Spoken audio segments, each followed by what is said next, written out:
Good morning, good afternoon, and welcome to our expert talk. Today we're going to talk about your DSCSA Toolbox, specific focus on VRS, the verification and routing service, credentials, and interoperability. I'm going to be joined today with some of our partners. So we have Chris here. Chris is from Spherity, the Customer Success Manager located in Europe.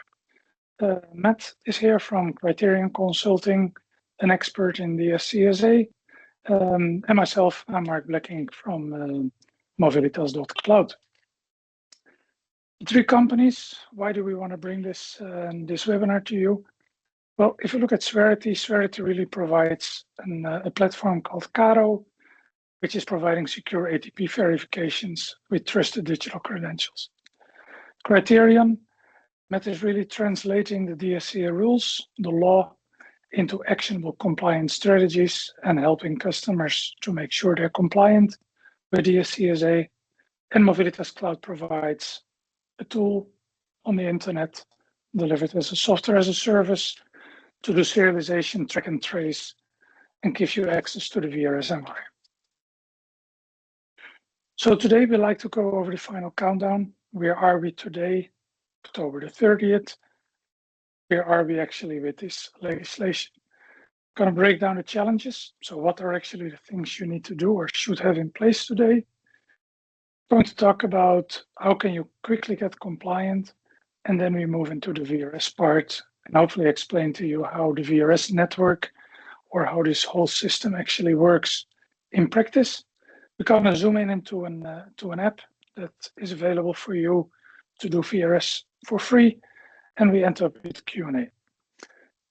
In this webinar, there is a Q&A session, so please go ahead. There is a Q&A session in this GoToWebinar where you can leave your questions, and at the end, we will actually try to address them to you. So let's move into the final countdown, the Drug Supply Chain Security Act, or the DSCSA. This actually started in 2013 already, and we're in 2025, so that is more than 10 years. 2015, product tracing, verification, ATPs, Authorized Trading Partners, and we highlighted verification using the product identifiers because that is already in place since 2018. 2023, that was the original end date for the DSCSA. That was actually the Enhanced Drug Distribution Security, or EDDS. Because the market wasn't fully ready, they actually gave a stabilization period of 1 year, and then actually they gave an exemption to certain trading partners. And to be exempt, you needed to have connections established, or at least you needed to have documented evidence that you did everything you could to have those connections set up. So it was not like most people think it was delayed again till 2025. No, if you were exempt, you had the reason to work on getting everything working correctly. And that was actually split by manufacturers, wholesalers, and dispensers, which made a lot of sense because the supply chain is going from the manufacturer to the distributor to the dispenser. So May 27 this year, manufacturers needed to be fully compliant. Wholesale distributors, that was in August, and a little less than a month from today, the dispensers with more than 26 full-time employees need to be compliant. The smaller ones have till the end of next year. But anything you like to add? Is everybody compliant that needs to be compliant? Yeah, I would just add that in my experience, no, most dispensers that I personally would advise to be compliant with the law by this November, or by the end of this November, are not. About a third of the dispensers that I reach out to on behalf of my customers are prepared. The rest are, they either don't know what DSCSA is yet, or I'm literally reaching out to a nurse at a hospital who has never even thought about this or shouldn't even be responding to my emails. So really, there's a lot of work still to be done in the next month to get the dispenser side of things up to speed. Okay. Maybe take a look at what EDDS really means for companies, and then Of course, when you read the DSC documentation that is available, I mean, you can spend the whole holiday enjoying yourselves with reading it, but we try to condense it here in a nutshell. So if you really make the supply chain very simple, we have manufacturers that serialize the products, deliver to distributors, who distribute it to dispensers, who give it finally to the patients. Reality is, of course, a little bit more complex, but what is important, there needs to be a TI and TS. Transaction information, transaction statement needs to be exchanged. People are familiar with the 3 Ts, but actually DSCSA will replace that with a TI and the TS in a document, and that is called an EPCS file that needs to be actually exchanged in a secure, interoperable, and electronic manner. And email is not one of those. That is not interoperable. It's also not secure. When does this exchange need to happen? Every time when there is an ownership change. So if I sell a product to Matt, I need to provide him a file. If Matt sells it to Chris, he needs to provide a file.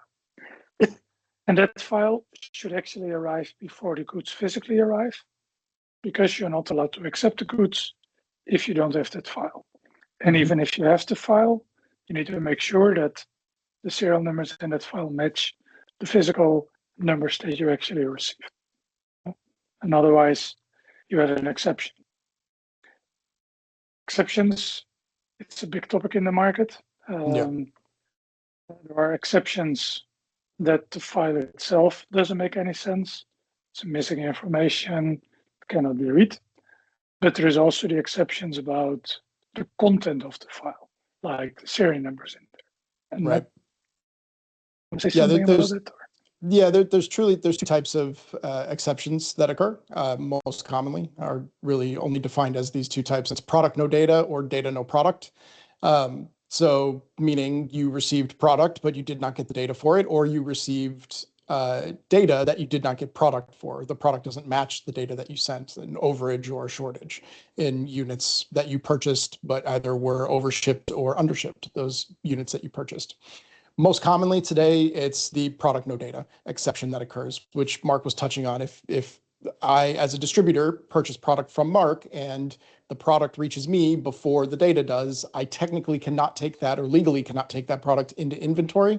And I have two choices. I can either quarantine it and open an investigation into that product and ask Mark to respond to that investigation, or I can just turn the truck around and send it back to Mark and not pay for it. Right? And that's costly either way.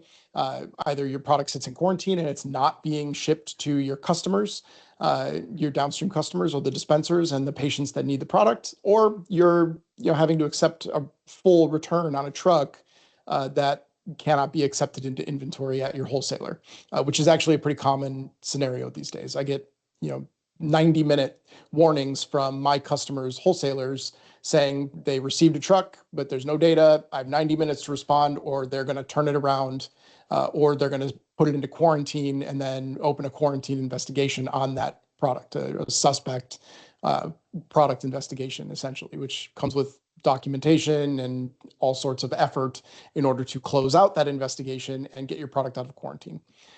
So really, this is important, and not only is it important, but it can be costly if you don't manage this properly.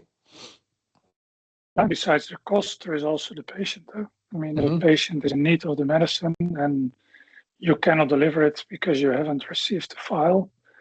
You get yourself in a very difficult situation. According to the law, I'm not allowed to distribute this product, but the patient needs it. So what do you do? And I mean, it's an interesting discussion that you sometimes hear, like some people say, yeah, well, I need to give it to the patient. Okay. What if the patient dies? Because you have given that. So there is a lot of discussions about how this is going to work. And nobody knows because the law is just in effect. Yeah, exactly. And there are exceptions that can be argued, in particular with, life-saving, literally life-saving in this moment medicines that must be dispensed. And if you don't have the DSCSA data, right, there it can be documented and argued that it needed to be done for very critical reasons. But in many cases, that is not true, and you have to have the data to dispense the product, or even to take it into inventory before you can dispense the product. So that is important. Another very important piece about withdrawing is that we see data moving forward. Of course, products can be returned, and products are being returned. First of all, you need to check if the serial numbers that you get back are the ones that you actually sold to that particular company. But secondly, if you want to resell them again, you need to do a verification. And verification is another thing that you're required to do. You need to verify the product. But verification actually needs to be done with the actual manufacturer. So you need to go down to the manufacturer of the product to know, what is the status of the product. I know there is a lot of discussion about, that you can actually check that based on your TI information. Well, in the TI information, you can verify if that product was actually received by you and matches what you have. But you really need to verify it with the manufacturer if the manufacturer really put that product in the market. And the manufacturer is also the one that only knows the status of the product. So that is important. You need to be able to respond to trace requests, and that you do based on the TI information that you have and the TS information. So if they need to do an investigation how the product traveled through the supply chain, they need to ask the different parties, like, who did you bought it from? Who did you bought it from?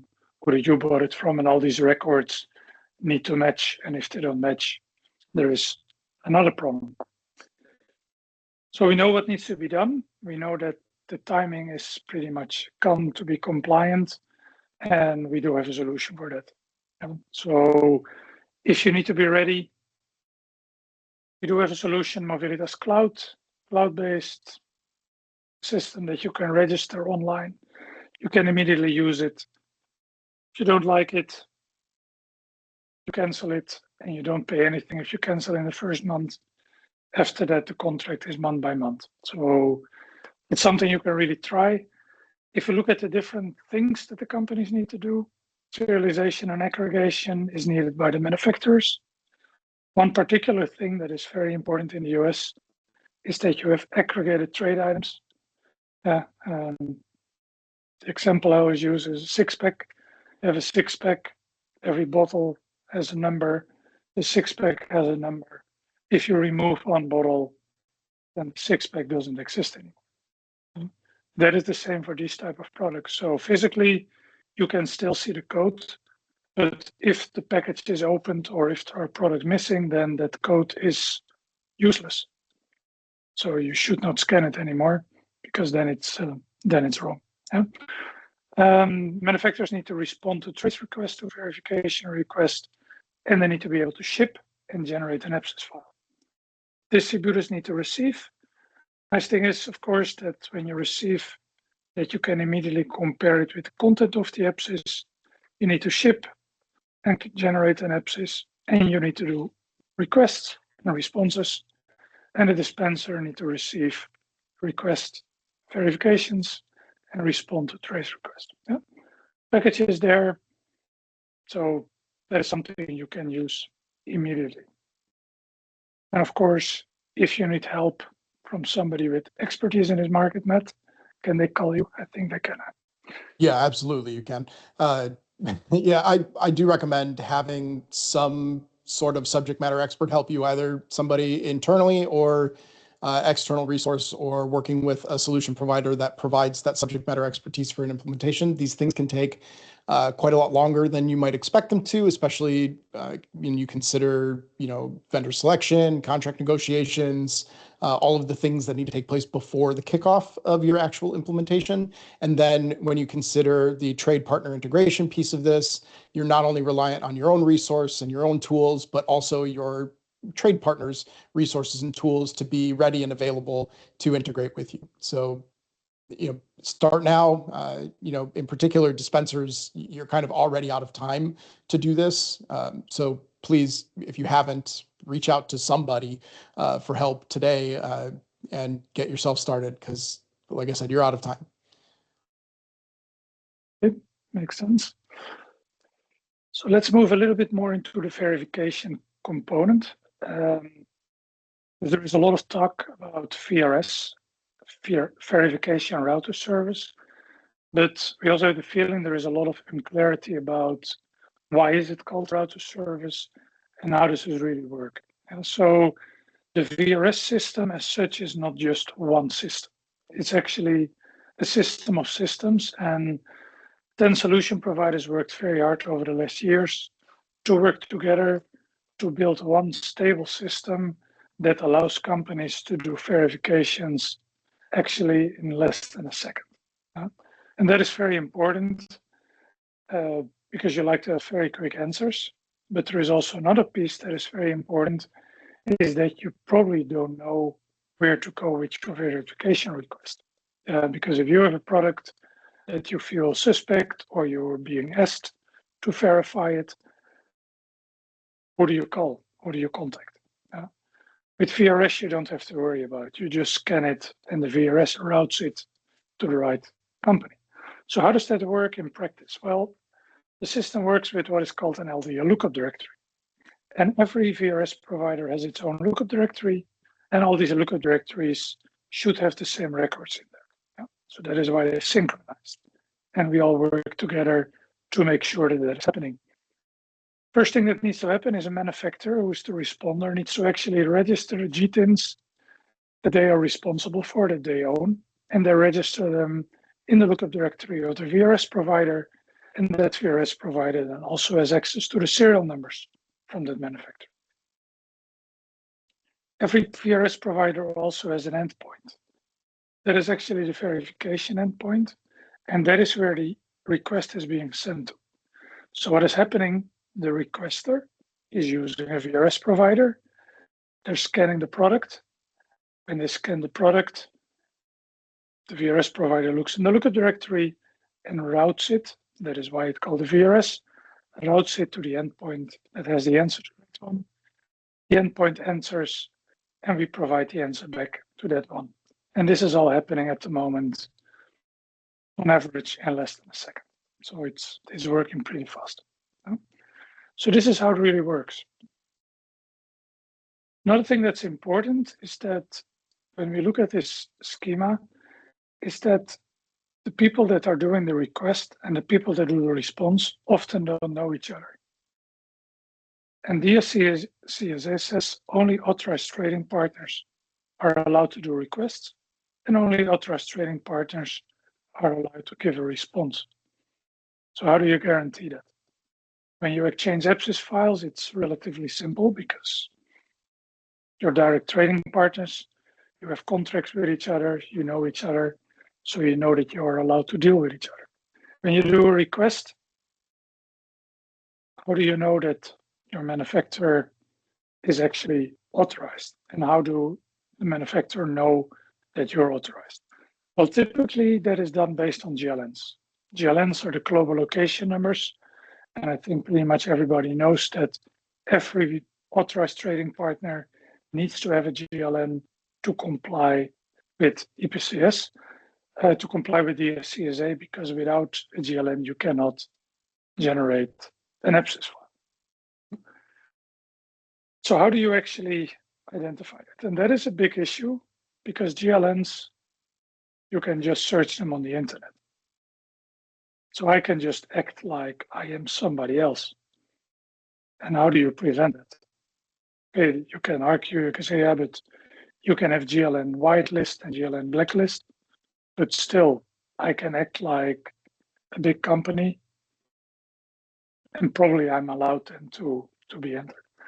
So also the VRS has a solution for that one, and that is called actually verifiable credentials. And I don't know, Matt, is there anything you'd like to add to this slide before I give the word to Chris? Or No, I would just say that, not only are GLNs easily searchable, but GLNs are also easily made up, and anybody can just create a GLN. And in my experience, many dispensers have done that, and they are using those as their, organization identifiers, even though they're not registered with, the GS1 body that manages GLNs. And that can also create some complications in verifying who is actually making this request when the GLN that's on the request doesn't match what you might expect the GLN to be from that requester.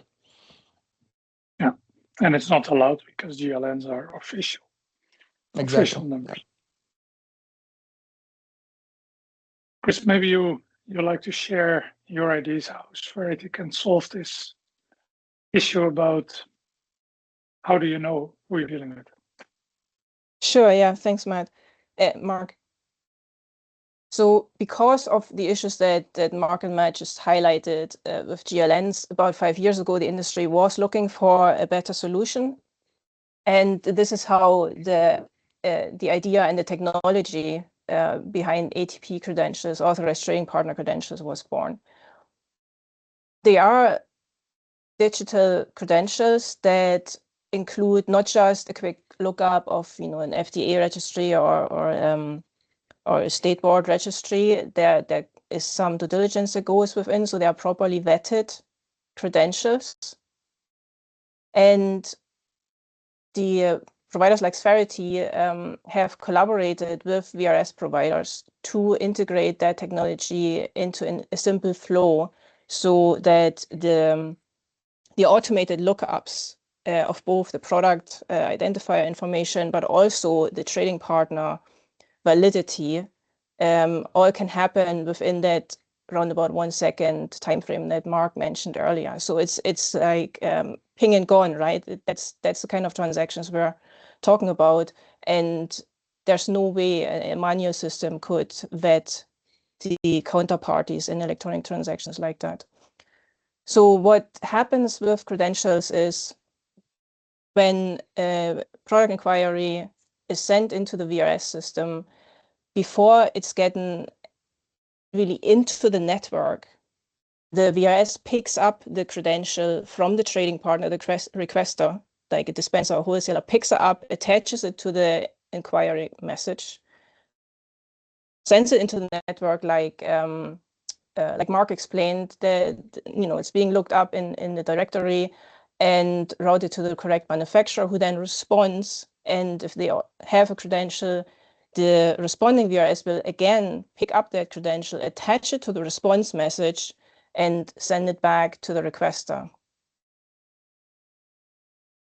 What this means is that both sides know that the other party is who they say they are. So they know, as long as the credential comes through as valid, they know that that trading partner has the correct authorizations with their governing regulatory bodies.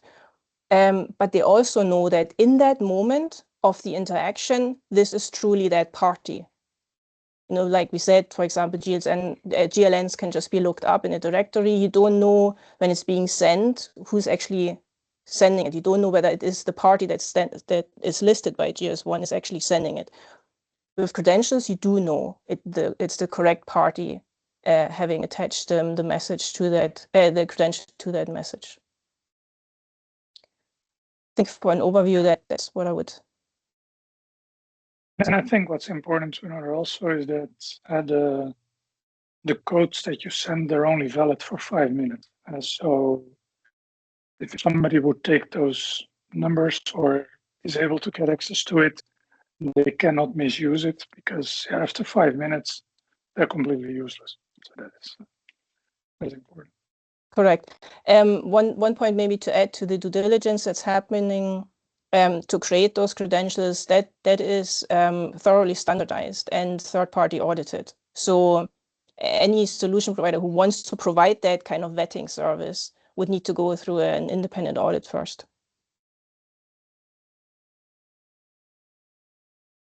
So another thing that might be interesting for the market, of course, you need to be compliant with all the things that we talked about, but especially when we talk about VRS, there's a free verification application available.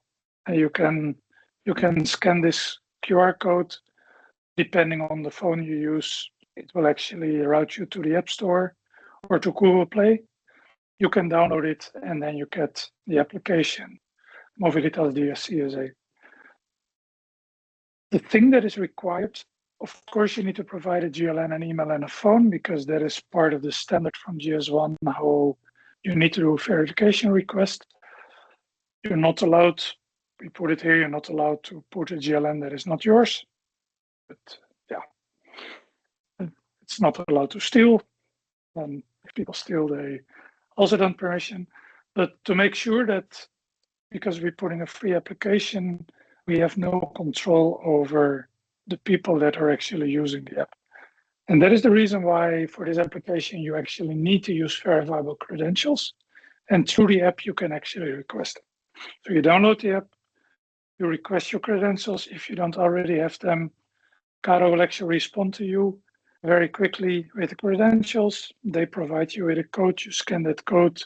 You don't have to type all the crazy letters and numbers. You scan the code, they put in the system, you only do it once, and then you're ready to go.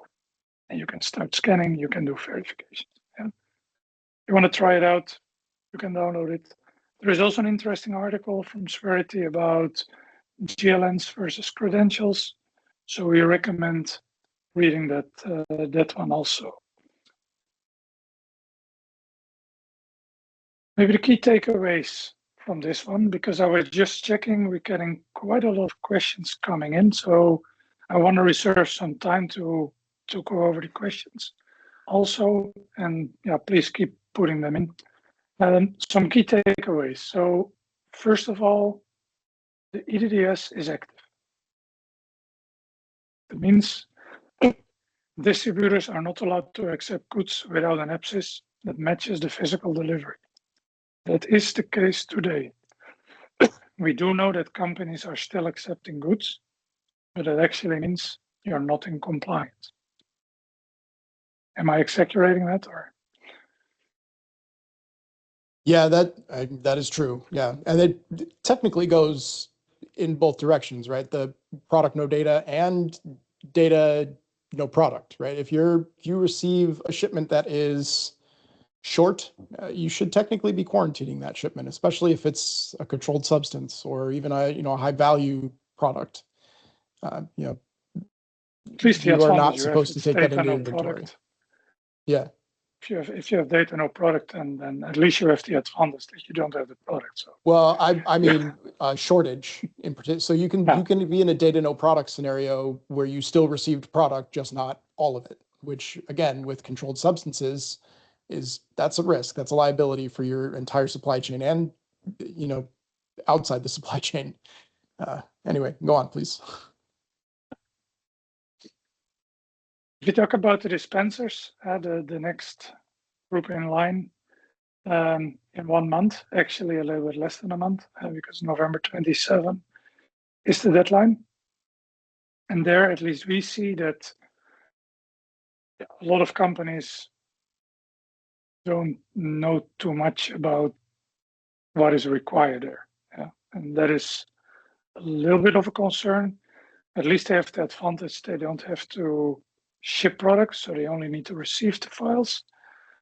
But they at least need to be sure that that file exists. And I do know that some companies say, yeah, but my distributor takes care of that file for me. That's fine, but you stay responsible for that. And so make sure that you have something like that. With VRS, it is a technical solution to do verifications. As such, the law is not saying that you need to have a VRS. The law is saying that you need to do verifications. But you need to answer within 24 hours. So it is at least advisable, and there is a free solution available. So no reason to not do it. Yeah, and at least to our opinion, GLNs are not a secure way to identify an ATP or a state regulator.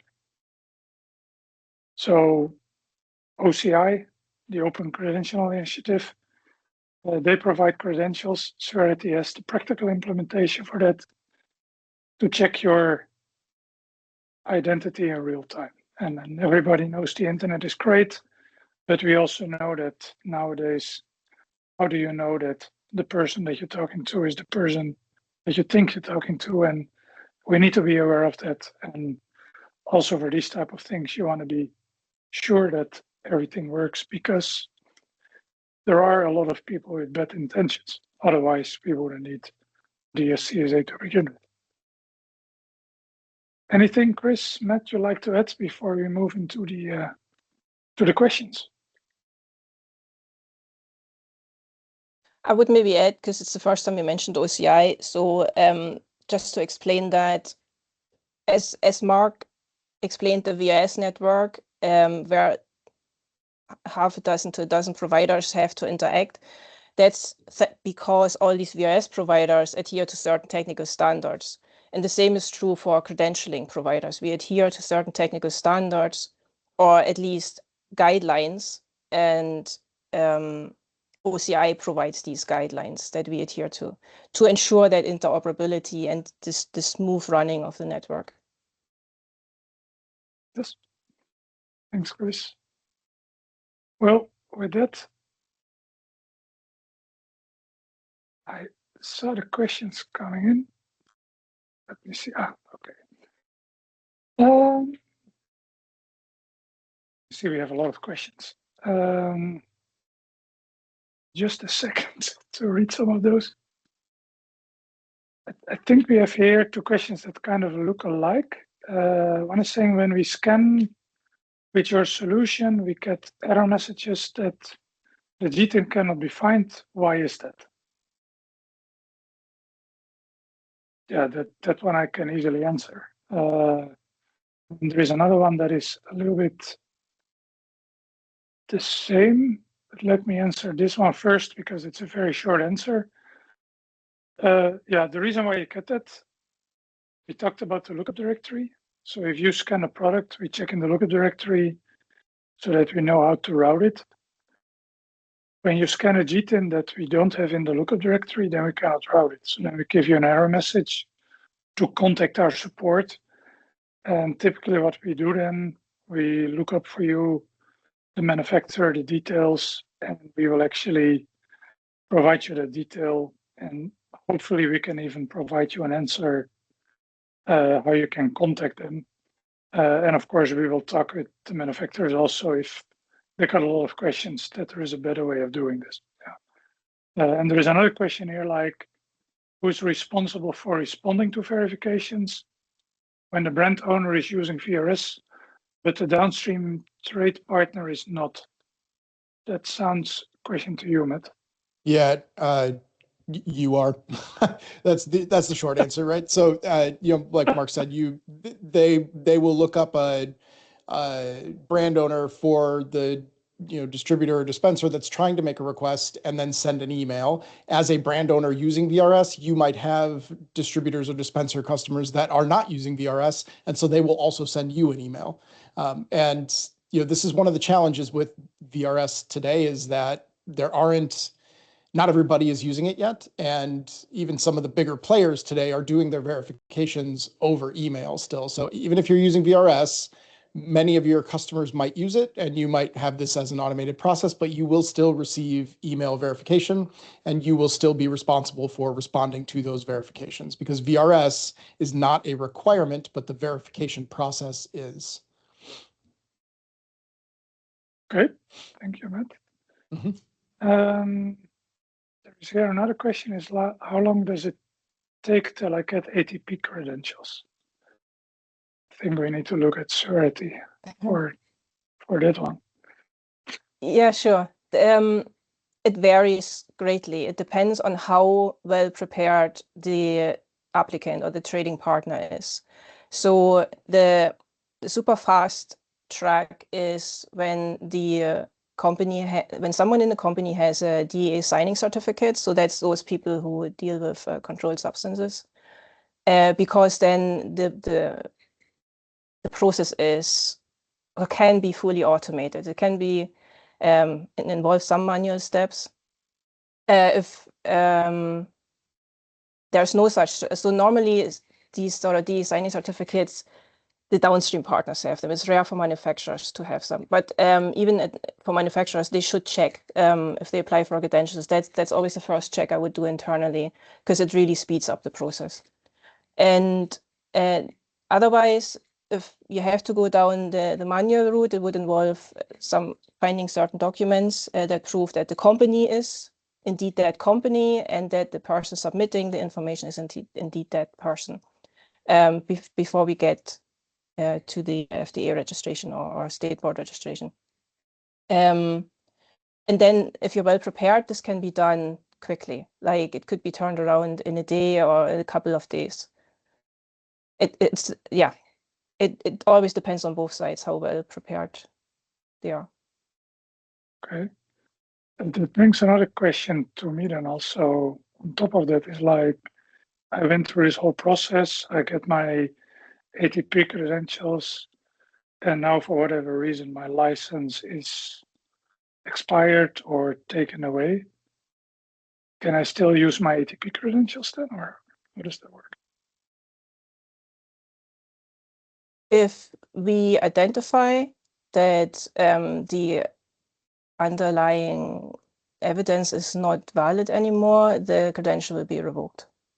Of course, with our partner, we will try and salvage that case. So as soon as it becomes apparent that there are some questions around the validity of the credential and the status of the company, we will be in touch with them. Because it might just be a misunderstanding, a late submission of some document to the state board or whatever, things can happen. But if it can't be salvaged, then yeah, the credential will be revoked and it will produce an error message in the VRS network. And then the technically, when I scan, I will actually get an answer back like, we're not responding because we don't know who you are. If it's set that way, I mean, that also depends on the VRS configurations. Some will let these responses or requests through regardless and do due diligence afterwards to figure out, okay, the credential wasn't valid, but because it's a fully automated system, so it could be that the manufacturer decides to still let it through, but then put some manual steps in after for verification. It could also be that the manufacturer says, nah, credentials are the only thing I trust, and they put a full-on barrier, and then the requester would never get a response through that path. Then you would need to find workarounds. Okay, check. Just moving them over here. This is a typical question for Matt. What department and resource do you see most often responsible for DSCSA within an organization? Is that the nurse you were talking about? Yeah, honestly, it's kind of all over the board. It really depends on the size of the organization. A lot of times I see, supply chain being responsible for DSCSA, but honestly, some of my clients are, there's 5 people that work at these companies, and I'm, taking this responsibility over from like literally the president of an organization. So who just was the only person that knew anything at all about DSCSA, and so they were the ones doing it until I offered to help. So realistically, you need to have some sort of DSCSA subject matter expert on staff wherever they land in the organization. Is it's kind of a dice roll most times. And again, it's really dependent on the size of your org, but supply chain most often. I've also seen IT, just because there's this software component of all of this, and technical integration component to all of this. So, but again, it depends on the size of your org, but certainly not a nurse. They have too many things going on. Okay. That sounds good. Question here comes in: are VRS or ATP credentials required by law? Oh. I think I can. Yeah, I think I answered that a little bit earlier. That it's not required. I mean, verification is required by law. How you do it, that is not described. I think the only thing that is required is 24 hours. Yep. Uh, I think this question might come up. I get this a lot, actually. And the frankly, I think it's a bit of an oversell on the VRS module perspective from some providers of these VRS modules. They drill home that verifications are required, so VRS is required. VRS is just a tool to support the requirement for verifications within 24 hours because it gets it done quickly within half a second, like Mark mentioned earlier. But the actual tool VRS is not required. And it is also not required to verify every single item that comes in your door. We need to be clear on what the expectation is about receiving data to weigh your inventory or your receipt against versus actually running a verification request, which is a real thing and a separate requirement from the traceability data that you have to receive. What is required, though, is, and this isn't necessarily called out in a particular law, but what is required and what state regulators are looking for in the way of verifications is an SOP specific to your verification process. And that is, I've seen this a bunch of times already, as it is, where state auditors or state regulators are coming into pharmacy or at the distributor level, and they're looking for very specifically how they are managing verifications and trace requests, because it's a big piece of all of this, especially, and it is really the thing that's keeping the supply chain secure is tracing and verifications. Sounds good. And that flows into the next, maybe you can pick that one also, is do I need to verify every product I receive? No. Yeah, like I said, no, you don't. Not a specific verification request against every single product that comes in your door. No. Do you need to confirm that you do have the data for every single one of those products? Yes. Some pharmacies or dispensers have taken the route of or chosen the route of verifying at the top aggregate level. So, if it's a large distribution network or a large pharmacy or hospital group network that has its own distribution, they might be receiving full trucks and pallets worth of product to their distribution centers. And then they call that their DSCSA compliance by scanning the pallet and you're relying on that aggregate data to accept that pallet into inventory. I personally don't think that this is enough, especially at the pharmacy level, and would recommend that there is a one-to-one identification of product received, or at least counts at the lot level using the serial data that is also received for those products. But you do not need to do a specific verification request, which is something that is sent to an upstream trade partner for them to respond to. You do not need to do that for each product you receive. Okay. Got time. We have 2 more minutes for some questions. We are a manufacturer. Can the free app also be used for responding? Yeah, would be nice. You can use the free app for verification. You cannot use it for responding. I mean, of course, you need to have a little bit of bigger setup needed. We can do that very quickly. I mean, VRS for a manufacturer is, on our side at least, a matter of defining your GTINs, setting them up in the lookup directory, and then upload your serial numbers, which you can even do from an AppSys file, and then you're ready. There is a cost. It's a small cost, but there is a cost. It cannot be completely for free. And then I think, Chris, we have time for one more question for you. It's an organization that consists of several entities, and will each one need an ATP credential? In principle, that's short answer to that one. In principle, the short answer is no. They need one credential, like say the headquarter credential. How to decide it is down to the trading partner. We also can't advise. It would make sense to use the same entity that is also registered basically with the VRS. But there's other factors to consider. In the end, how do you want to show up with your credential in the network? How do you want to be recognized by the other trading partners is the basic question. Okay. That makes sense. I'm moving to the last slide. First of all, thanks for joining. Yeah, there are some more questions that we will answer afterwards. So you will get an email. You will also get the presentation. We will answer those questions for you. Stop on for a second. Just getting an alarm there this time. So again, thanks for joining. Our details are here.